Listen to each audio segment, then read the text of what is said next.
What's up, guys? It's the next Mike Ike, and I'm coming back at you with another Warhammer 40k Tacticus video. In today's video, we're going to have the second installment of the Arena Report. So this report is for Season 5, and I just wanted to real quick tell you I made some changes about how I'm doing this. So if you watched last week's video, which was Season 4, I just took one data point, which means I looked at the top 25 teams once, and that was towards the middle to end of the season, and I made a list from there. The reason this video is coming out later in the week than my video did last week is because I changed how I'm doing this, and the way I'm doing it is I'm going to take multiple data points, so I'm going to look at multiple times during the week the top 25 teams, and then average the use of the characters together to give you a more accurate look at what characters are actually being used in Arena right now. So with that, what I'm going to do is I'm going to start looking around Wednesday, because I think around Wednesday for me is about halfway through the season, or mid to end of the season, and that's when I think the top teams have really started to rise to the top. Because I don't want to capture the early data points where it's just whoever had the most tickets and used the most tickets early is up top, because I don't think that really shows who really is the strongest player in your group that you're playing with. So with that, I'm going to look at it like Wednesday, Thursday, Friday, and Saturday. So I'm going to grab 4 separate data points, and then I'm going to average the use of those characters that I see together, and then we'll get a better picture. So that's what I did for this week, and that's what I'm going to do for all the season reports going forward. If you're not 100% sure how these seasons work in Arena, or really how the leagues work, I'll give you a quick rundown on those. So if you're new to this and you're watching this, so basically we are in Season 6 now. Let me get here so you can see. Okay, so we get to Arena. Now this is my final for this account. This is my free-to-play account, not my main account. So if you look, we're in Season 6. So last week, which is the week we're doing this research on, was Season 5. If you look at the leaderboards, you can see that this account's in Veteran League. My main account is in Sergeant League. Sergeant League is the highest you can be in Season 6, and in Season 5, the highest you could be in was Veterans League, just because of how the game has you rank up through the leagues. The furthest that you could have gotten last season was Veterans League. So, just because you're in Veterans League doesn't mean that you're playing every other person in Veterans League. The way it kind of works, and I haven't seen behind the scenes, so I'm not sure if there's any info out there on like how everybody's broken up, but basically how it works is you're in a group of players, or a pod, as I could say, that are all Veteran League players, but there's multiple pods. So just because my data shows one thing doesn't necessarily mean that your data would show the same exact thing. However, I do think as we look at the top characters that are being used, I think it is going to be the same pretty much no matter what pod you are in. So again, guys, this account is on Veterans League, and now that we're in Season 6, the top that you could be in is in Sergeant's League, which my main is on, but this is a review of Season 5, meaning that Veterans League last week, or for Season 5, was the highest you could be in, and this is the uses that I found looking into that. So, let's jump into it, and I do want to mention real quick that I have last week's characters pulled up. So we're also going to talk about characters that you saw less use and more use compared to the week before, so that'll be interesting. However, last week I did a real in-depth breakdown of every single character in the top 10. I am not going to do that this week or going forward. Basically, if a new character jumps into the top 10, we'll spend a little bit more time talking about why that character's in the top 10. But if it's a character that's been in the top 10, we're just going to briefly go over the character and not really spend too much time digging into why I think they're in the top 10 and whatnot. So with that, I do want to start outside of the top 10, and I'm going to talk about 2 characters that fell out of the top 10 last week. So this week we do have 2 new characters that made it into the top 10, so that's pretty interesting. But with that, we had 2 characters that fell off and fell out of the top 10. So first off, which was kind of a surprise to me, was Abaddon the Despoiler. He fell off, and in fact, he went from seeing 5 uses last week to I only saw him once in the top 25 this week when I did the separate data points. So why do I think he fell off? I think it's just a matter of the group that I was in this week. Not as many people had him. I think you're going to see with a lot of the legendaries, you're going to see, you will see some of the legendaries used, but it's kind of just who has what, right? So, like, for instance, on my main account, I haven't spent a lot of money. I'm probably like $100 into that account, maybe a little bit more, but not that much. But I only have one legendary, and that's Abaddon, so I use them. And I think that's probably going to be the same for a lot of people. So, do I think Abaddon is falling off because he's not good? No. I think it's just the group of players that I was with this week. Not many people have him or have him built, and that's why I didn't see him. Just to throw it out there, I actually do think he's still one of the best legendaries in the game, especially since Black Legion is so strong right now. I do still believe that Black Legion is the strongest faction in the game, and with his little passive here, he does buff Black Legion characters near him. I mean, technically it's Chaos characters, so that's nice. It's not just Black Legion, but with Death Guard not being super great right now, it's mostly he's there to buff Black Legion characters. I still think he's extremely useful. He will one-shot pretty much anything in the game with this attack if you have him built far enough. And he does solid melee damage and solid range damage. I still think he's a really good character. I just think, again, it's just this group that I was in this time, not as many people have had him. So the other character that fell off, and this one was not as much of a surprise to me, and in fact I did talk about it in the top 10 last week, that I expected to see a couple characters slowly fall off the list, and the first one to fall off that list that I wasn't surprised about was Vindicta. We kind of covered why I thought she was going to fall off last week. I'll cover it again here. She's a great free-to-play character that you can get in the beginning of the game. We did have a quest where people could build her. The reason I think she's falling off is A, she's tricky to use, okay? Anything with a heavy weapon is kind of tricky because you want to not move them to get the most damage out of them. But also because she lights a bunch of the ground on fire, which makes it harder for yours and your opponents to move. But then also, she's tricky to use in that a lot of times you're going to end up hitting your own guys with their attacks, especially when these battlefields end up getting pretty crowded with all the summons, which, hint, if you looked at my last week, and you'll look at this week, summoners are really what kind of dominate this game right now, and she could really quickly, destroy her own stuff. In fact, when I've tried to use her in Arena, there's been a lot of times where I'm like, it's just better if I don't attack this turn with her, which, I think that's why she's fallen off, because she is a little tricky to use.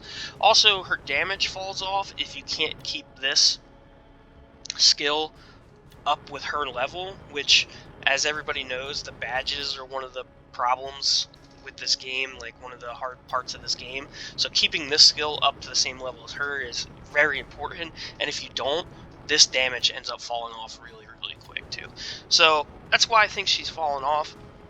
I do think there is potential to see her kind of resurface later once we really, really get into endgame and people have been playing this game for, like, say, 7-8 months, maybe a year, and this ability can get caught up to her level, because she does do good damage when that is the case, and, your more skillful players can work around her disadvantages and take advantage of her advantages. Also, she is good in live arena, but in live arena you don't really have to invest a lot into her to get her built. So anyway, Vindicta fell off the list. So with that, guys, we're going to start with the top 10, and making his first appearance in the top 10 at number 10, actually tied for number 9th, is Volk. So Volk is a new character, so we'll spend a little bit of time talking about why he got into the top 10. For me, it's pretty basic. He's a Black Legion character, and again, I think outside of Angrax or whatever the one guy, what's his name?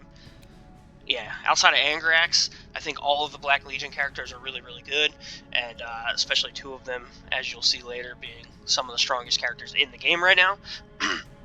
So he does have some synergy with the Black Legion, well, really only if you're playing him with Abaddon, but What does he bring to the table?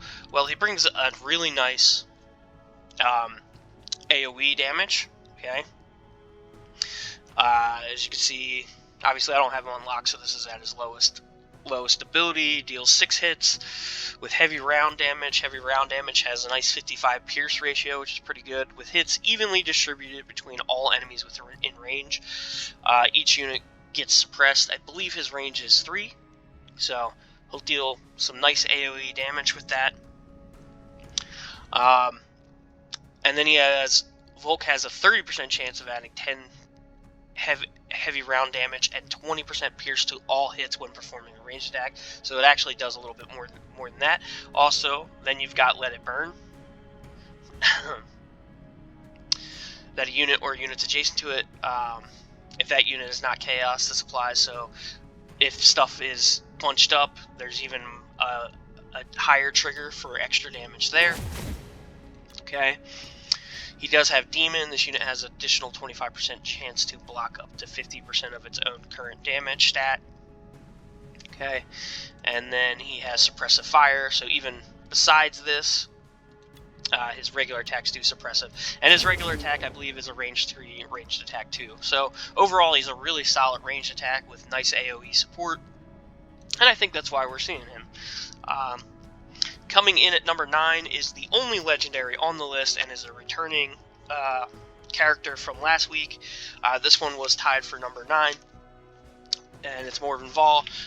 Again, I'm not going to dive deep into characters that are returning on this list. She's got really good AoE, and that's why she gets used. And for the second week in a row, she is one of... Well, this week she's the only legendary on the week. Last week she was one of 2 legendaries on the top 10 list, so not surprised to see her continue to be used. She did move down a little bit, going from 6 uses last week to an average of 4 uses this week. Again, I think that's just a matter of whether people have her or don't have her.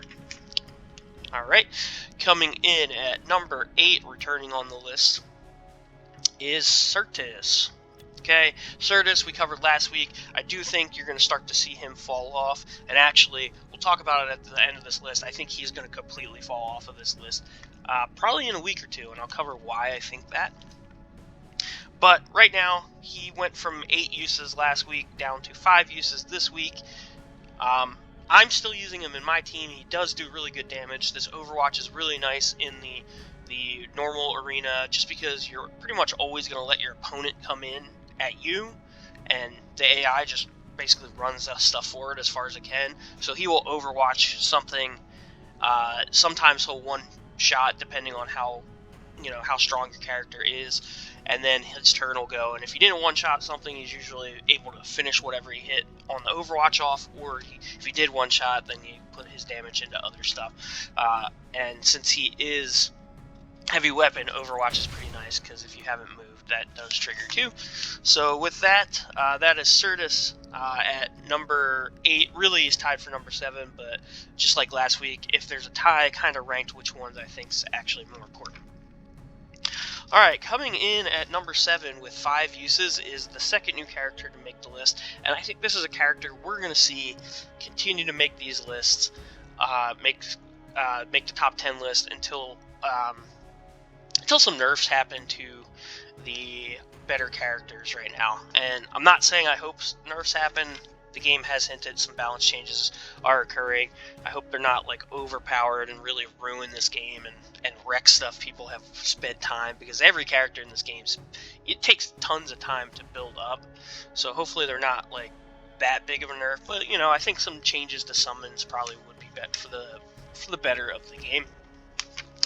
But that character that's making it at number 7 with 5 uses is Roswitha. And I've seen other YouTubers talk about how she doesn't do a lot of damage, and I've built her. Guys, there's one reason she's getting used, and it's this right here. Okay, deals plus 50 damage against Psychers. Okay, one of the best characters in the game right now is a Psyker. Another character on this top 10 list is a Psyker. So she's doing extra damage against Psychers, and with that extra damage, a lot of times she will one-shot those Psychers.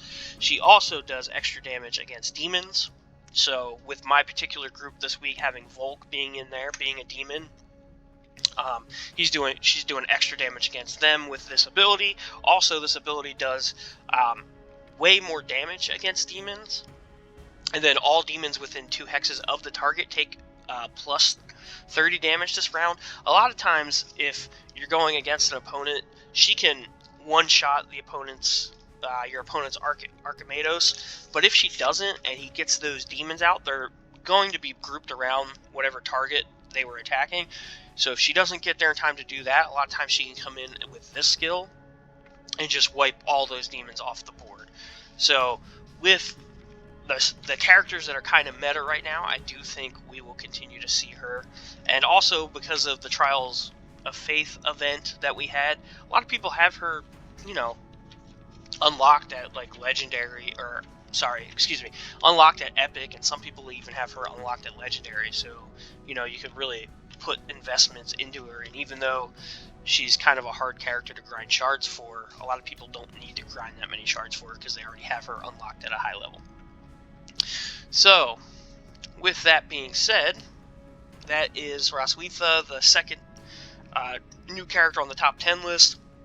Now we'll get into the top 6 characters, and with these top 6 characters, we saw a pretty good jump in uses on these. So Roswitha had 5 uses. Coming in at number 6 with 8 uses was the second of 2, or the first of 2 Psychers we're going to see, Tigurius.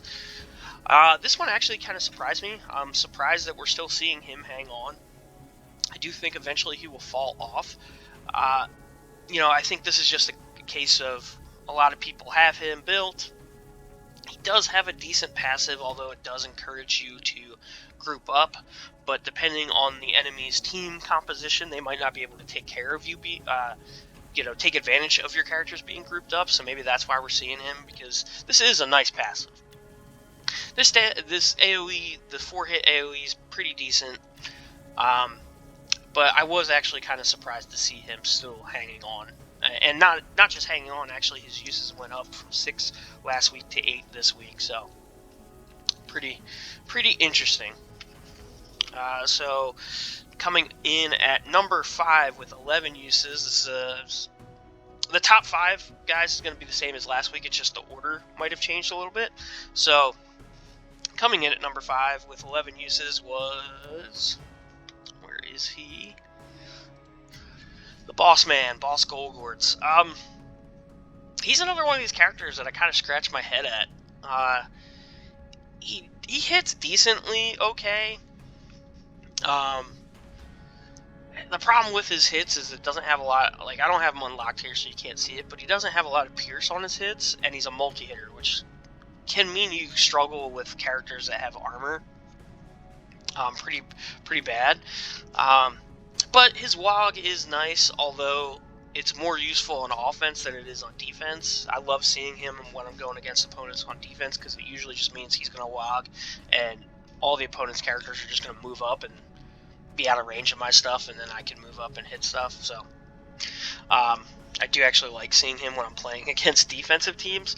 But on offense, you can use that WOG to your advantage to get some more movement in. But again, I feel like if you're doing arena correctly, you're moving up to the maximum threat range of your opponent, and then letting them just move their characters. Again, we're not talking about live arena here, guys. We're talking about the regular PvP arena. So it's just AI controlled stuff, and that AI will just move forward, and then you can attack. So I don't really think you can get that much of an advantage with his WOG. It could be another thing where when you do finally get him unlocked, he is an epic. So he's going to be probably one of your stronger characters when you get him unlocked. But maybe I'm missing something about him. If you guys know what I'm missing about him in the comments section, let me know. I mean, he is decently tanky. He does have a range 3 attack, and his ranged attack does more damage if he's not at range 3, if he's closer. So I'm not saying he's a bad character. I'm just saying I'm kind of surprised that we're seeing him be built as much as we are.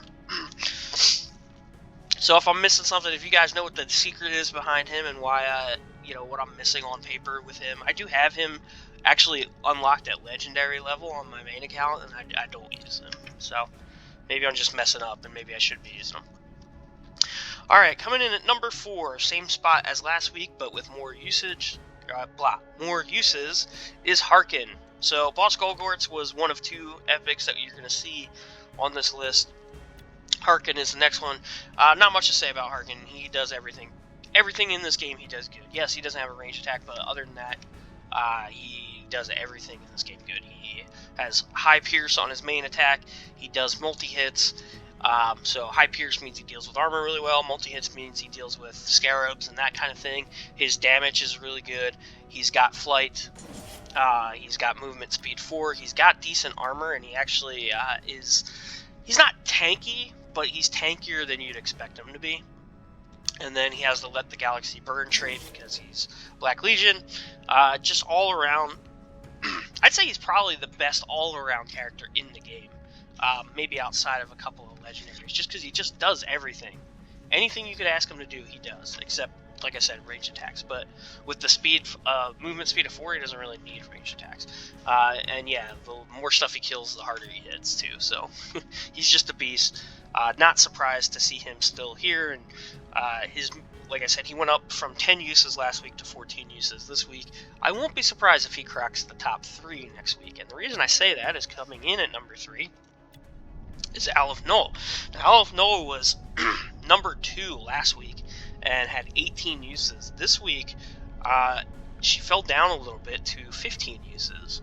The reason I think this is going to happen, and I think you're seeing her start to drop off, is because I think more and more people realize she's basically just a scarab delivery. Right? She does decent damage. She has an okay, like 35 pierce is not great. She is a multi-hitter too, so when she comes up against stuff with armor, she doesn't do a lot of damage. She is good at cleaning up other people's scarabs. She does have flight. She does explode when she dies. She has the Necron trait, which is nice. But I think more and more people are realizing she's just about delivering scarabs, which is good enough, definitely good enough. The scarabs are really, really good. But outside of that, she doesn't bring all that much to the table. So I think people are using her a little bit less, and I think that might be a trend that continues. I'm not saying she's going to fall out of the top 10. Unless there's some kind of nerf or something, she's definitely not falling out of the top 10 anytime soon. But it was interesting to see less people use her and more people use Harkin. That's why I'm saying I think Harkin might jump into that top 3 next week. Alright, coming in at number 2, and this is actually a tie for first this time. So, was Yarick. I put Yarick at number 2. Again, a character, if you're not completely free to play, it's a character a lot of people bought, and for good reason. He's just really, really good. We covered him last week. Basically, he can summon 4 guys straight off the bat. Those 4 guys don't have to be completely adjacent to the character you're summoning, which is pretty much different than all of the other summoned characters. They hit pretty good. If one of them runs away because of paddle fatigue, they get stronger and will not do that again. And he himself actually does stuff pretty good too. He hits really, really hard. He does have a little bit of multi-hits on his range and melee. Just all around good character. He also has the nice resilient trait, which is actually pretty important too. But this time we saw Yarg move up from 16 uses last week to 19 uses this week, and tied for first. And then coming in first, to nobody's surprise, still probably the best character in the game, at least for Arena, and honestly really strong for other content too. Archimedos, again, covered him last week. He's a psychic, has really, full pierce ratio on this, so deals with armor characters really good. He is a psyker, so when he does this, when he uses his ranged psyker attack, he'll get some splash damage on another opponent's character next to him. He also has Let the Galaxy Burn, which lets some more damage go through on opposing characters, although you have to be careful because sometimes this will hit your own character as well. But the bloodletters are just really strong, and basically your opponent brings their stuff in, you go pick something, hey, I want this gone, you use his ability, bloodletters appear until that guy's dead, and then from then on, anytime he kills something with his regular attack, a bloodletter will also appear. Still the strongest character in the game. Interesting that this time we saw the same amount of uses as Yarick, but again, that's because, you know, a lot of these teams are being used together. In fact, one of the most common teams was Archimedos, Yarick, Aleph Null, Harkin, and then Boss Golgords. Just the top 5 used as a team, which is a pretty good team. Like I said, usually I would drop Boss Golgords out and use something else. In fact, on my main, right now, I'm using Archimedos, Yarick, Harkin, Morven Vol, or not, sorry, not Morven Vol, Abaddon, because Abaddon's the legendary I got, and Certus. And guys, just a real quick recap. I know it's probably a little late in this video to recap, but when I'm talking about uses here, I'm saying, like Archimedos, I said, was used 19 times. That means, on average, 19 of the top 25 teams had him in it. So you can see how much he was being used. Alright, so with that, I know this doesn't really have to do with Arena, but I do want to cover what I said a little bit earlier, which is Certus, and saying that I think he's going to completely disappear. The main reason for that is our new character. I think as people get this character built, I could be totally wrong, but I really don't think I am. I think Calandis is going to start popping up in Arena teams. And the main reason for that is right here. The 2 weapon slots. Okay? It's got Overwatch, it's got Heavy Weapon, so it's going to fill the same role that Certus is filling in some people's teams, but I think it's going to be much more consistent that this character one-shot stuff, because it's got good damage, but because you can throw in 2 weapons, guys, and it has a crit booster, like look, this is the basic weapon, right? Its crit damage, its crit chance is 35. You throw another one on there that's the same, and now you have a crit chance of 70%, and then you throw the crit booster on there and you get even more. I'm not 100% sure, but I think it's probably reasonable that as you level this stuff up, you can get him to crit chance 100. Maybe I'm off there, maybe like 80s max or whatever, depending on how much you put into it, but even 80, that's going to be, being able to crit that consistently is going to be really, really good, especially as you power these up and you get straight crit damage. So like if you guys haven't really powered up stuff up, a lot of times you're going to power this up and this isn't going to change, but this is going to change a lot. And so you're going to get to the point where your crit damage way outweighs your regular hit, and this is just damage that's added, plus 13 damage when attacking, that's added to your regular hit. So I'm telling you guys, this character is going to start appearing. It's going to replace the Certus in people's lists that are still using Certus, and I actually think this character is going to just start appearing in the top 10, especially once we get through this week, or these next 2 weeks, that people have this character unlocked at like the epic level. You're gonna see this character. I'd bet money that you're gonna see this character being used quite a bit. And with that, guys, that's it for this week. So this has been the Arena report for Season 5. Like I said, I'm going to do one of these every week. So look out for these videos around Sunday or Monday, depending on what day I get around to making the video. But pretty much every week, Sunday or Monday, I'm going to have one of these videos out for each new season. And this has been the report for Season 5. As always, guys, really appreciate you taking the time to watch my videos. Any comments that will help me out, I really appreciate them. If you could, like and subscribe to my channel. We are at 90 subscribers as I'm making this video, which means we're only 10 subscribers away from hitting that 100 mark. I am going to be doing another giveaway when we do hit that 100 subscriber mark, so if you're not subscribed, now's a great chance to get subscribed, help me get to that 100 mark, and also you're going to have to be subscribed if you're going to try to win this this giveaway that I'm going to do at 100 subscribers. So, with that being said, guys, as always, thank you for watching, and I hope you guys have a fantastic day.